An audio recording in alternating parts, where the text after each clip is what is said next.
The Aladdin Hotel and Casino on the Las Vegas Strip has one of the most compressed ownership failure cycles in the history of American gaming, 3 distinct ownership structures across 7 years, each of which acquired the property under conditions of financial distress inherited from the previous owner, each of which failed to resolve those conditions, and each of which transferred the accumulated liability to the next owner at a loss that the forensic record documents with unusual precision. The original Aladdin opened in 1966 on the Strip at the site of the former Tally Ho Motor Inn. It operated for 3 decades under various ownership structures before the first of the 7-year cycle's 3 failures became apparent. The property was acquired in 1997 by a group that included Summer Enterprises, a London-based investor, and a partnership that had ambitious plans to demolish the aging structure and replace it with a new resort themed around the Arabian Nights mythology of the Aladdin name.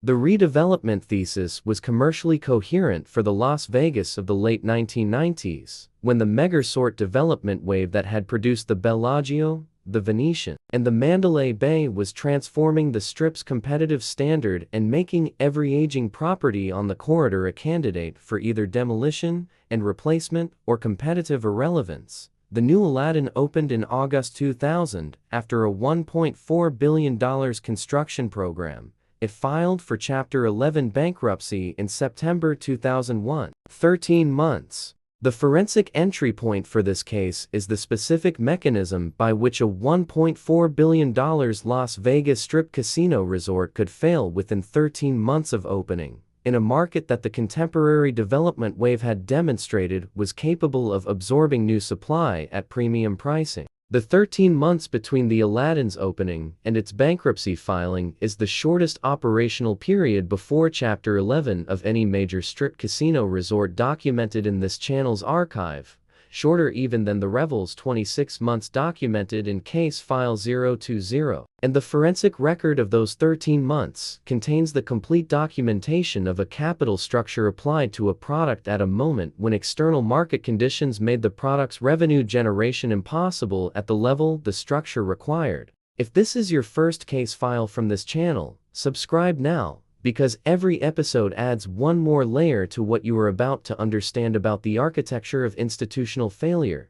The September 11, 2001 terrorist attacks occurred 13 days after the new Aladdin opened its doors. The Las Vegas tourism market experienced an immediate and severe demand contraction following the attacks, as air travel declined sharply and discretionary travel spending was eliminated from the budgets of households and corporations that were reassessing every non-essential expenditure. In the weeks following the national emergency, the Aladdin's capital structure had been sized to a Las Vegas market that had been performing at pre-September 11 levels. The covenant that the Aladdin's lenders had not anticipated pricing into the debt structure was the one written into the specific vulnerability of a new casino resort with no established customer base, no loyalty program members, no return visitor relationships, and no historical revenue data that would have allowed its management to demonstrate to creditors that the September 11 demand contraction was temporary rather than structural.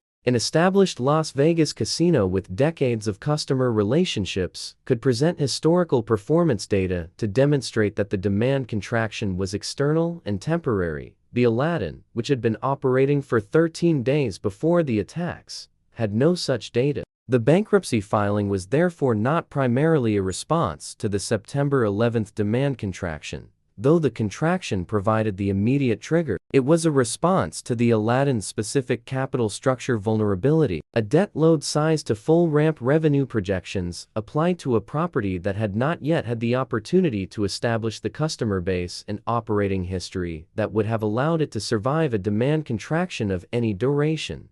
The September 11 attacks produced a demand contraction that every Las Vegas casino experienced. The Aladdin filed for bankruptcy within 13 months. Most other Las Vegas casinos did not. The difference between the Aladdin and the casinos that survived the same demand contraction was not the severity of the demand contraction they experienced. It was the specific vulnerability of a capital structure applied to a property at the exact moment when that property had no operational history to buffer any external shock of any duration. At what point does a new casino resort's debt structure need to incorporate a demand shock reserve adequate to survive an external disruption during the ramp-up period? Before an established customer base has been built? Leave your analysis in the comments below. The appraisal methodology that governed the Aladdin's $1.4 billion construction financing produced stabilized revenue projections that were calibrated to the Las Vegas Strip market of the late 1990s expansion cycle,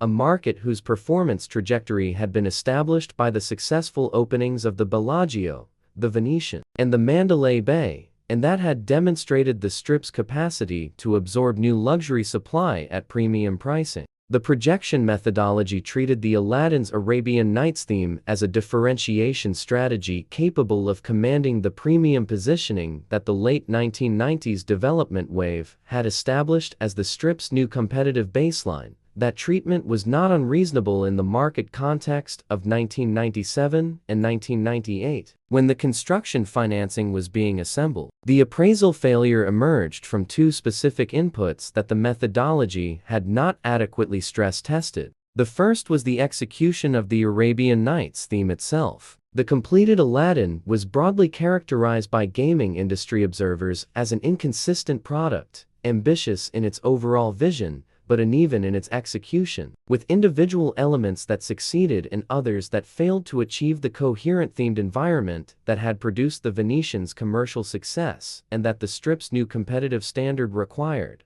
The second was the ramp-up timeline. The projection had assumed a ramp-up period during which the Aladdin would progressively build its customer base and increase its revenue per available room and gaming revenue per table to the stabilized levels that the debt service required. The projection had not incorporated a scenario in which an external demand shock during the ramp-up period eliminated the cash flows that the debt service required before the customer base had been established. September 11th created exactly that scenario. The Aladdin's second owner, Planet Hollywood Resort and Casino, acquired the property out of the bankruptcy in 2003 and rebranded it under the Planet Hollywood Entertainment brand. Attempting to leverage the celebrity endorsement relationships and entertainment industry associations that the Planet Hollywood brand had developed, Planet Hollywood itself filed for bankruptcy in 2007, the second Chapter 11 filing for the same property in 7 years. The second failure was not caused by September 11th. It was caused by a brand repositioning thesis that did not generate the gaming revenue the debt structure required. If the forensic analysis this channel conducts is changing how you read real estate headlines, the like button is how the algorithm knows to send this case file to the next analyst who needs it. The Planet Hollywood bankruptcy of 2007 transferred the property to its third ownership structure in 7 years. Caesars Entertainment's acquisition of the property and its transformation into the Planet Hollywood Resort and Casino that currently operates on the Strip. A rebranding that retained the Planet Hollywood name while integrating the property into the Caesars Total Rewards loyalty program and operational infrastructure that the Aladdin's original capital structure had never possessed. The institutional denial embedded across the three ownership structures is distributed differently than in most case files this channel has documented.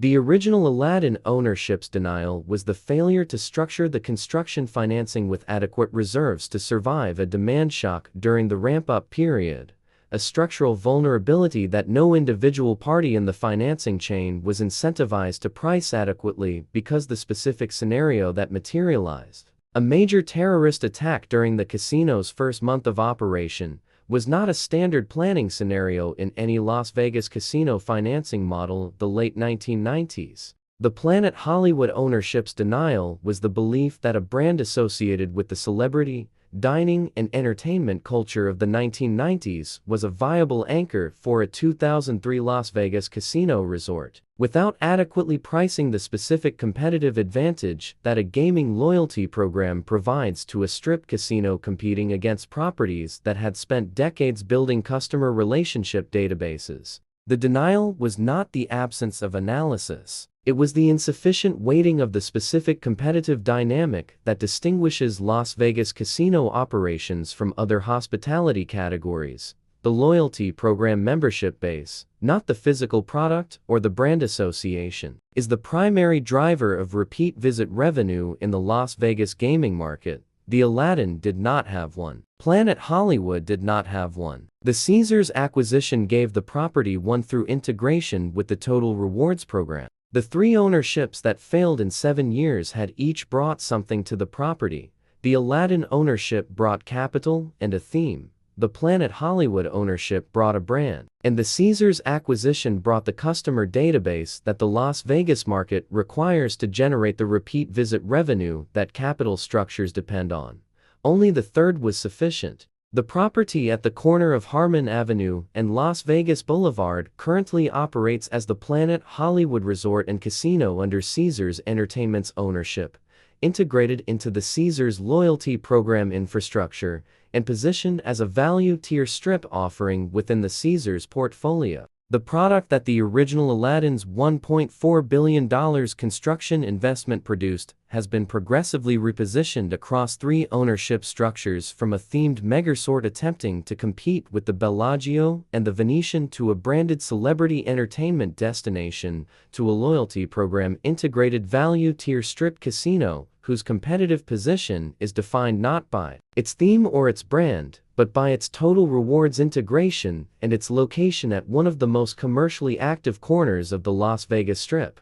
That trajectory, from aspirational themed megasort to loyalty integrated mid-market casino, is the forensic document of what the strip market actually required from the property that the Aladdin had built. What the Aladdin case reveals in the context of this channel's 45 case archive is the specific compounding risk of multiple sequential capital structure failures at the same address, each of which added financial complexity that the next ownership inherited along with the physical asset. The Caesars acquisition was successful not because it was executed with superior insight, but because it provided the one element that all 3 previous ownerships had lacked: a massive pre-existing customer loyalty database that generated the repeat visit revenue that the property's debt service required without depending on new customer acquisition from a standing start.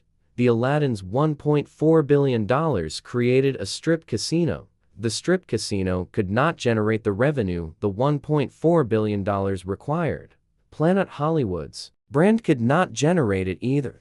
Caesars' loyalty program database could. The building that cost $1.4 billion to construct, that filed for bankruptcy in 13 months, that was rebranded and filed for bankruptcy again in 7 years, is still standing on Las Vegas Boulevard. It is still attracting guests. It is still generating gaming revenue. The casino survived 3 capital structure failures. The capital structures did not survive the casino. If this case file changed how you evaluate the role of loyalty program infrastructure in Las Vegas casino financing, subscribe, because the next case examines what happens when the loyalty program is enormous and the capital structure fails anyway. And in the comments, given the Aladdin's documented 13-month bankruptcy filing, what specific structural reserve requirement should be incorporated into construction financing for new Las Vegas casino resorts to ensure survival through the ramp-up period before an established customer base has been built? The case file is open.